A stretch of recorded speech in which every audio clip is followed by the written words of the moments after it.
If you got married in 1970s Britain, you got the same gifts as everyone on your street.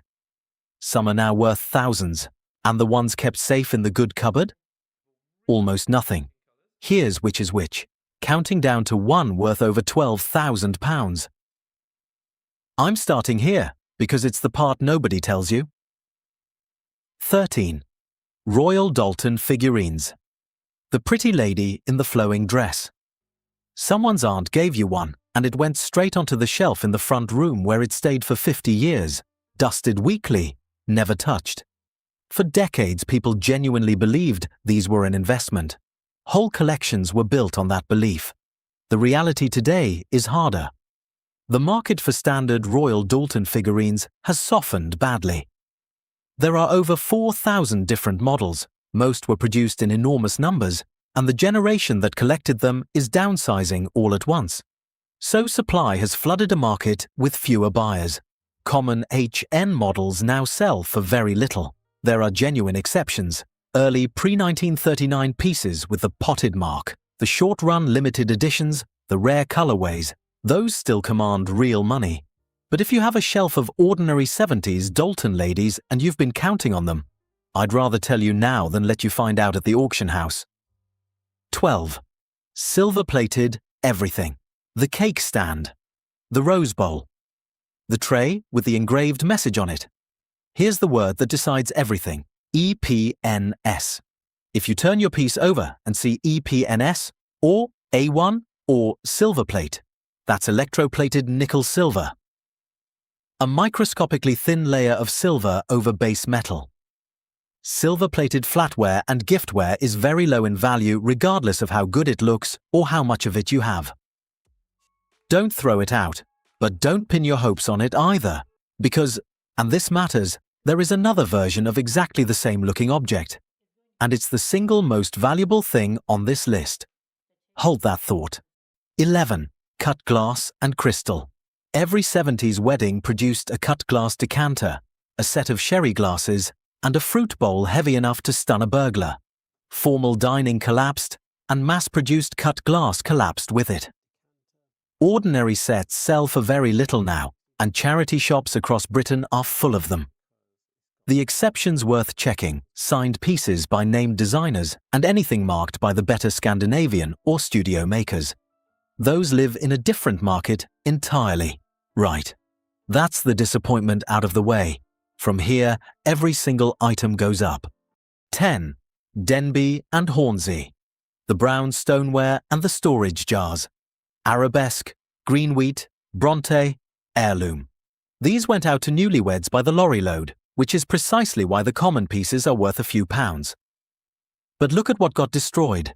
Teapots, coffee pots, lids, casserole dishes used 3 times a week for 20 years. Those are genuinely scarce now, and complete sets in good order sell for far more than people expect from something they remember as ordinary kitchenware. The rule that runs through this whole video: it's never the thing everyone kept, it's the thing everyone used and broke. 9. Portmeirion Botanic Garden, 1972. Susan Williams Ellis puts botanical illustrations on cream earthenware, and it becomes the wedding present of the decade. The pattern is still made today, which caps the value of the common pieces. But the original 70s examples are different animals. The early backstamps, the discontinued motifs, and above all the serving pieces nobody bought because they cost too much at the time. Complete original services, unchipped, regularly reach the low hundreds. 8. British Pyrex made by JAJ in Sunderland, not the American stuff. Opal white with the pattern printed on the side, gooseberry, Chelsea, June rose. You baked in it, washed it 1,000 times, watched the pattern fade, and eventually binned it. Which is exactly why surviving examples with crisp, unfaded patterns now have a real collector following. Especially the short-run patterns that sold badly and were quietly discontinued. A faded dish is worth almost nothing. The same dish with the pattern bright can be worth many times more. Go and look at the back of the cupboard, genuinely. 7. Le Creuset, the orange cast iron casserole. Heavy enough to be a weapon, expensive enough that it was usually a joint gift from several relatives. This one quietly did what none of the ornaments managed. It stayed useful and stayed fashionable. Original 70s flame orange Le Creuset in good condition holds real value today, and the discontinued colors have their own following. If yours is chipped inside, that hurts the price. If it's clean, don't cook with it. Sell it. 6. The Kenwood Chef British made, built like a tank and given to roughly every bride in the country. Working examples with their original attachments, the mincer, the juicer, the dough hook, the bits everyone lost, are collected now, partly for use and partly for the look. The attachments are often worth more than the machine because they're the parts that went missing. Now the design pieces. This is where it stops being pocket money. 5.